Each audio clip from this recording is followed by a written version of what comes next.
ঘরের মধ্যে কেমন কৃষ্ণ দর্শন হলো একা একা বলো, কথা বলে না। স্বামী ভাবল মেরেছি বলে হয়তো অভিমান করেছে। গোপী অভিমান করেছে, রাগ করেছে, অমন করে অভিমান করো না গোপী। একবার কথা বলো, একবার সারা দাও। গোপী সারা দিচ্ছে না।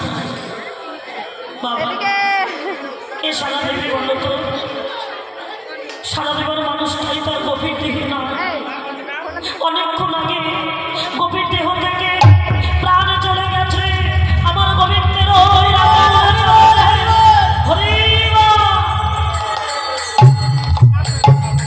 স্বামী এসে যেই না গোপীকে স্পর্শ করেছে অমনি চমকে উঠলে একে করলাম আমি, না জেনে কত মেরেছি আমি, কত আঘাত করেছি, কত কটু কথা বলেছি গোপীকে।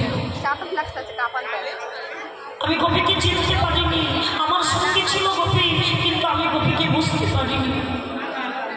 স্বামী এসে লুটিয়ে পড়লো গোপীর চরণে, দুটি চরণ ধরে স্বামী কাঁদছে আর বলছে গোপী তোমার ভাগ্যে গোবিন্দ দর্শন হলো, আমার ভাগ্যে গোবিন্দ দর্শন হলো না। তুমি গোবিন্দের গোপী, তুমি তো গোবিন্দের চরণ পেয়েছো, গোবিন্দের কাছে গিয়ে যেন নিজের কষ্ট করো না গোপী। তোমার গোবিন্দকে গিয়ে বলো গোবিন্দ আমি যে ঘর থেকে তোমার চরণে এসেছি আসার সময় একজন পতিকে রেখে এসেছি, আমি যেমন তোমার চরণ পেলাম আমার ঘরের পথিকে আমার মতো করে তোমার ওই যুগল চরণে তোমার ওই রাতল চরণে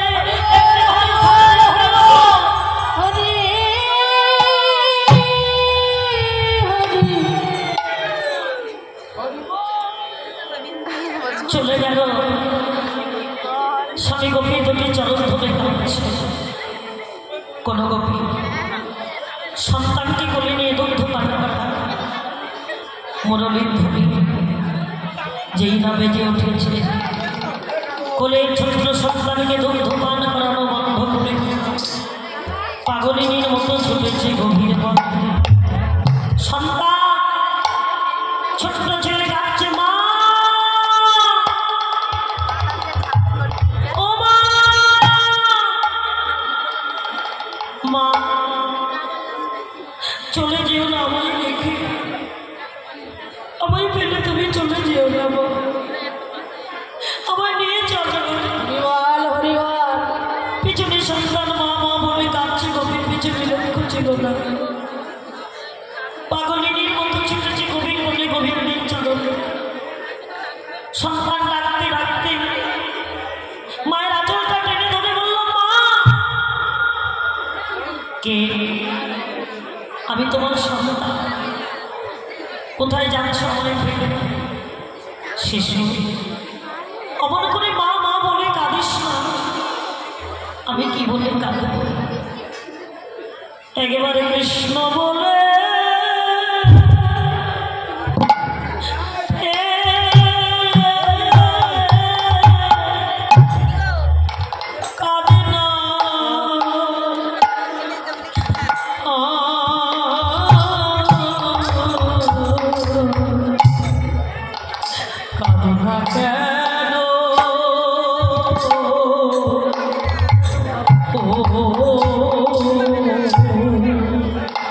কৃষ্ণ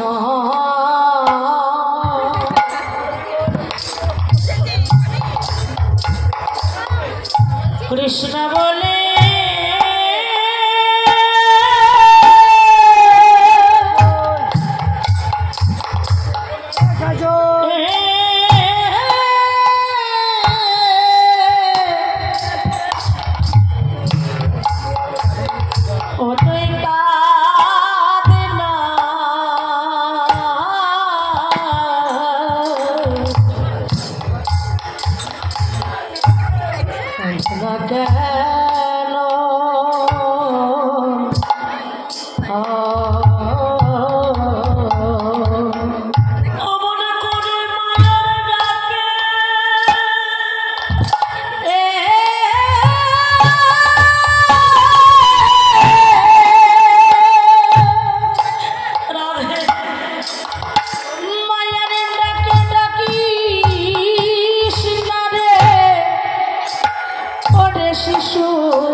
কৃষ্ণ বলে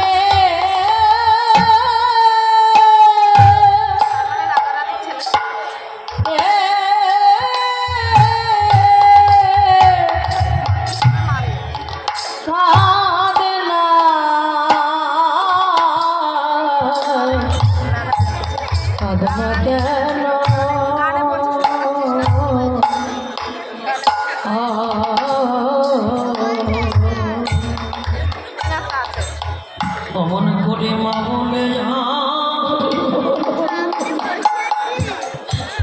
আরে কাঁদিস মা বলে ডাকিস না রে অমন করে মা বলে কাঁদিস রে শিশু মা বলে কাঁদিস না রে ও তুই গোবিন্দ বলে হরিবল হরিবল কাঁদে না কেন আমাকে মা বলে ডাকিস না রে ওই কৃষ্ণ বলে কাঁদে না শিশু মা বলে ডাকিস না রে ওরে কাঁদিলে কাঁদি নিকটে হবে তুই গোবিন্দ কাঁদি না তোর কাঁদলে পাপি নিকট হবে কৃষ্ণ বলে কাঁদে না শিশু কোন গোপী গেল দেহ ছেড়ে কোন গোপী গেল দেহ নিয়ে কোন গোপী আমি সবই ছেড়ে পুত্র ছেড়ে ঘরে ছেড়ে পরিজন ছেড়ে কৃষ্ণ তোমার হলাবে বলে একে একে গোবিন্দ চরণে তাদের মনে শুতে যেতে সজন ছাড়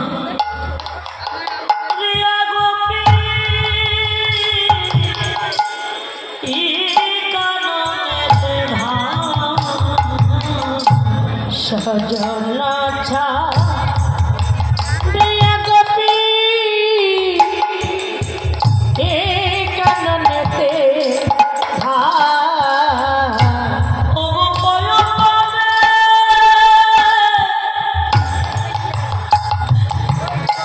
শিশু ছাড়ে আর প্রয়োজনে শিশু ছাড়ে কোন গোপী যা প্রয়োজনে শিশু ছাড়ে এই কানগতি যা যাই রে গোপী সজন ছাড়ি যাই রে গোপী সাজন ছাড়ে ওগো যাই রে গোপী সজন ছাড়ি যাই রে গোপী সাজন ছাড়ে হা কৃষ্ণ তোমার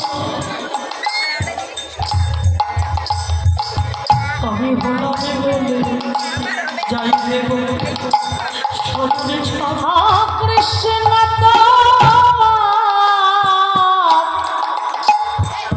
হলামে বলে যাই রে গোপী সাজন ছাড়ে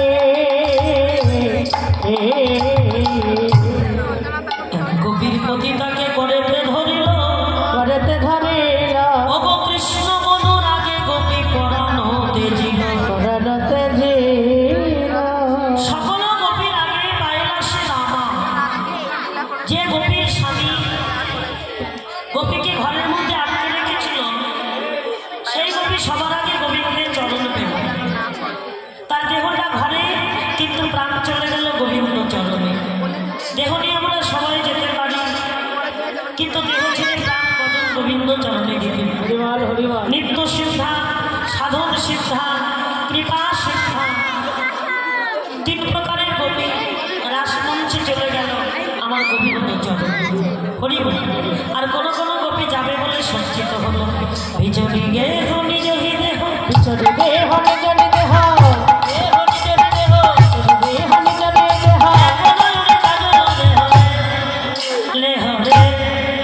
ले हरे ले हरे हरि हरि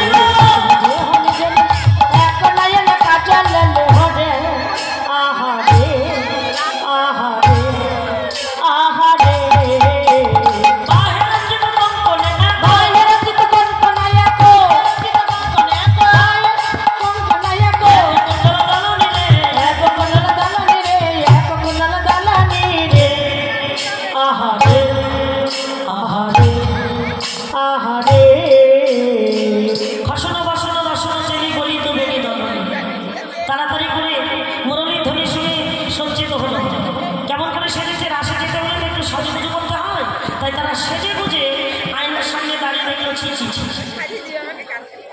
আজকে সেজেছে তারা, কিন্তু কেমন সেজেছে?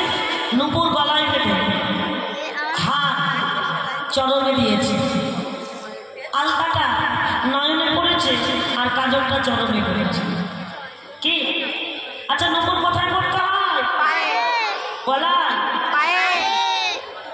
নুপুরখানা গোপী গলায় বেঁধে দিয়েছে, হার কোথায়? পায়ে পড়ো না? পায়ে পড়ো। হ্যাঁ, আজকে রাত্রিবেলায় তাই হয়। আচ্ছা, কাজল কোথায় পড়তে হয়? আলতা ভুল হইল ভুলে হইল বসন ভূষণ সব ভুল হইল, বসন ভূষণ সব ভুল হইল মনে মনে মন সপে যে দিল, বসন ভূষণ ভুল হইল, মনে মনে মনে সপে যে দিল, বসন ভূষণ সব ভুল হইল। গোবিন্দ ডাকলে তারা এমনই হয়, একটাই বসন একটাই ভূষণ, কৃষ্ণ নাম। যে যে মুহূর্তে যে যে অবস্থায় ছিল গোপীরা গমন করছে রাসমঞ্চে, এদিকে আমার গোবিন্দ মুরলীর ধ্বনি করে রাসচক্র নির্মাণ করে অপেক্ষা করেছিল তখন গোপীরা আসবে। আর যে যে মুহূর্তে ছিল দেরি না করে ছুটেছে বলে, ওই ছলে মেলালো গোকুল চন্দ্র, ছলে মিলালো গোকুল চন্দ্র, ছলে মিলালো গোকুল চন্দ্র, ছলে মিলালো গোকুল চন্দ্র। এবার গোবিন্দ আহা গোবিন্দ আহা গোবিন্দ দাস বল হরি বল, দাস বলনি রে, দাস বলনি রে, গোবিন্দ তারা ফেলে চলিল গোবিন্দ দাস, গোবিন্দ দাস চলিল, গোবিন্দ দাস ধরে চলিল রে, আহারে আহারে আহারে। আরে এসো এসো এসো এসো এসো এসো, সুস্বাগতম সুস্বাগতম সমভাগা পেউটি গরবান। তোমরা সবাই ভালো আছো তো? সবাই ভালো আছো? তোমরা কেমন আছো? যারা ঘুমাচ্ছ তারা ঠিক আছে তো? হ্যাঁ? কি গো, এই তোমরা কেমন আছো? ভালো আছো? খবর ভালো নেই? না, ওদের খবর কি করে ভালো থাকবে বলো? কেন? ওদের এখন রাধা পাইনি, সময় ভালো যাচ্ছে না। রাধা পাইনি। হ্যাঁ, বলছে আদা দিয়ে চা খাবে। এত রাতে তোমরা কেন বাইরে এলে? এত রাতে তোমরা কেন বাইরে এলে? এত রাতে তোমরা কেন বাইরে এলে? এত রাতে তোমরা কেন বাইরে এলে? ব্যস্ত ছিল স্বামীর কোলে, এত রাতে তোমরা কেন বাইরে এলে? ব্যস্ত ছিলে স্বামীর কোলে, এত রাতে তোমরা কেন বাইরে এলে? এই যে, তোমরা কেন এসেছো? কৃষ্ণর জন্য, কৃষ্ণর জন্য। কেন এসেছো রাত্রিবেলায়? তোমাকে দেখতে গো। বলছি ঘরে তোমাদের পতি নেই? হ্যাঁ, আছে। তা পতিকে রেখে পতি সেবা না দিয়ে রাত্রিবেলা একটা পরপুরুষের কাছে এসেছো, তোমাদের লজ্জা নেই? প্রতি সেবা দিয়ে এসেছি গো। ছি, ছি, ছি, ছি, ছি, ছি। ছি, আপন পতি সেবা করাই হচ্ছে পরম ধর্ম নারী জাতি। আর সেই পতি থাকতে এই গভীর বনে, তারপর রাত্রিবেলায় একটা পরপুরুষের কাছে এসে তোমরা কাজ ভালো করোনি, যাও যাও ঘরে ঘরে পতি সেবা করো। ওদের সবাই তো করছি। করিব এইবার গভীরা চিন্তা করছে, ছি ছি ছি, যার জন্য গড়ি চুরি সেই বলেছ। অতিথিকে বাড়িতে নিমন্ত্রণ করে এনে যদি বলা যায় আমার বাড়িতে কি মনে করি, তাই না? অতিথিকে নিমন্ত্রণ করে এনেছি বলে তো অতিথি এসেছে। আর সেই অতিথিকে যদি বাড়িতে এনে আগে জিজ্ঞাসা করা যায় আমার বাড়িতে কেন এসেছে, এর মতো অপমান হয়? একদম বাড়িতে ডেকে নিয়ে এসে অপমান। গোপীগণকে মুরলী বাজিয়ে গোবিন্দ ডাকলো। গোবিন্দ যদি না ডাকতো এই রাত্রিবেলায় কি দরকার ছিল আমাদের আসা? কিন্তু আমরা তো বলতে পারছি না যে তুমি ডাকবে। কেন বলতে পারছি না? নারী জাতির বুকটা ফেটে যায়, মুখ থাকে না। বসুমাতাকে বললো দ্বিধা হয়, এত অপমান সহ্য করা যায় না। আর গোবিন্দ বারবার জিজ্ঞাসা করছে, গোপী কহে গোপী কিসে লাগি গহনে বনে এলে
একটা দেহপতি পরের পতি আর একটা হলো পরমপতি, তাই তো? আচ্ছা কার কার দুটো পতি হাত তুলে দেখি। ও দিদি ভাইরা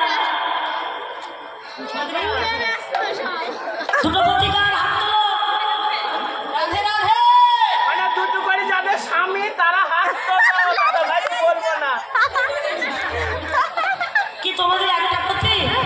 হাত তোলো সবাই, সবাই মিলে রাধে সবাই হাত তোলো। আচ্ছা আমি হাত তুলতে বললাম, দুটো পতির জন্য হাত তুলে দিলে। সকালবেলায় যাবে তোমার বাড়িতে একটা দেহপতি আর একটা পরমপতি, তাহলে হলো আমাদের দুটো পতি। দেহপতিকে ঘরে আছে আর পরমপতিকে যার জন্য ঘুম কামাই করে বসে আছে। ঈশ্বর পরমকৃষ্ণ সচ্চিদানন্দ বিগ্রহ অনাদিনাদি গোবিন্দ সর্বকারণে। গোবিন্দ আমাদের সবার পতি। শোনো গোপী শোনো, আপন পতি থাকতে যে পরমপতি বাজে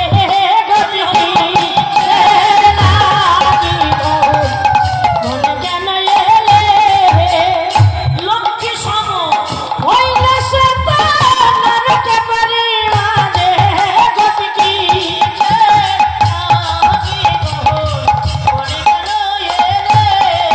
যাও ফিরে যাও ঘরে ফিরে যাও ভজন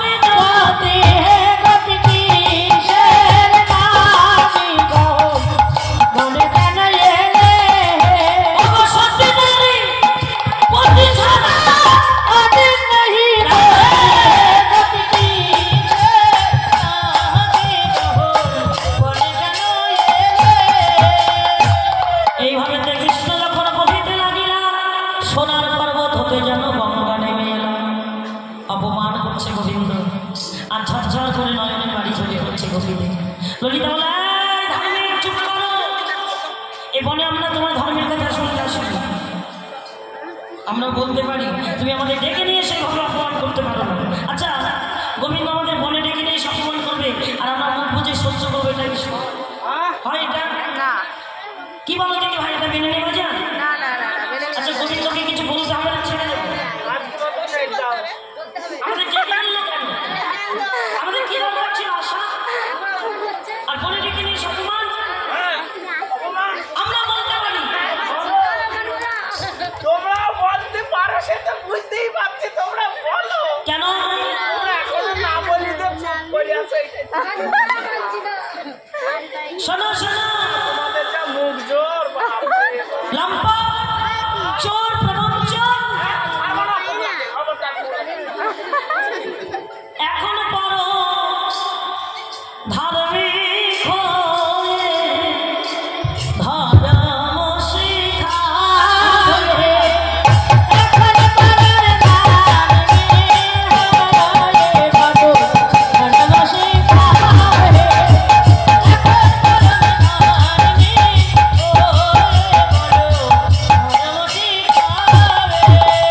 ভালো ভালো কালিয়া লাগো সোনার ধর্ম ধারে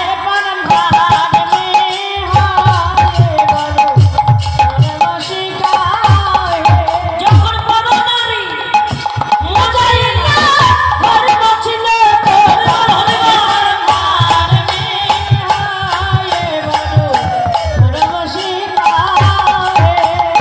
চোরের মুখে ধর্মের কথা শুনে যে তাই হাসি হে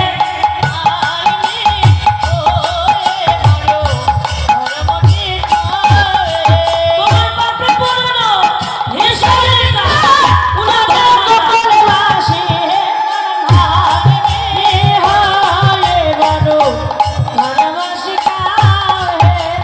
চলবার পথে তাও উপদেশ পাথর চাপো পিঠে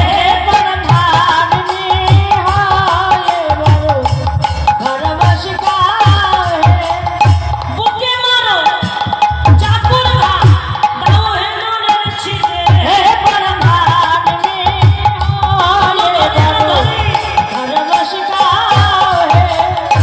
আচ্ছা, যেখানে কেটে যায় সেখানে একটু নুনের ছিটে দিলে জ্বালাটা সেরে যাও।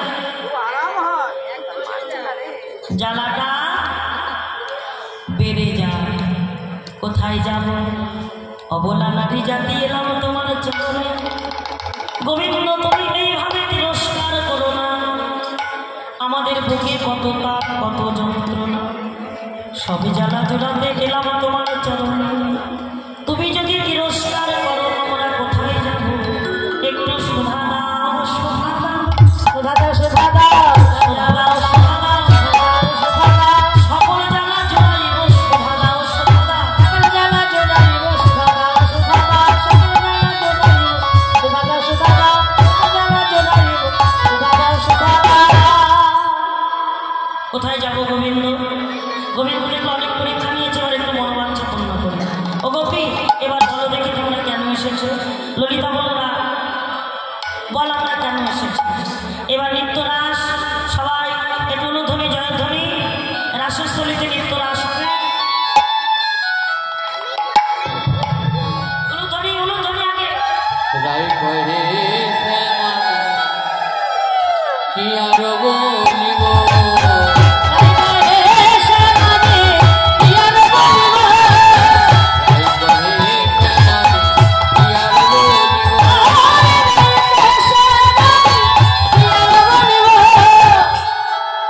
আমার বহুদিনে সাদ আছে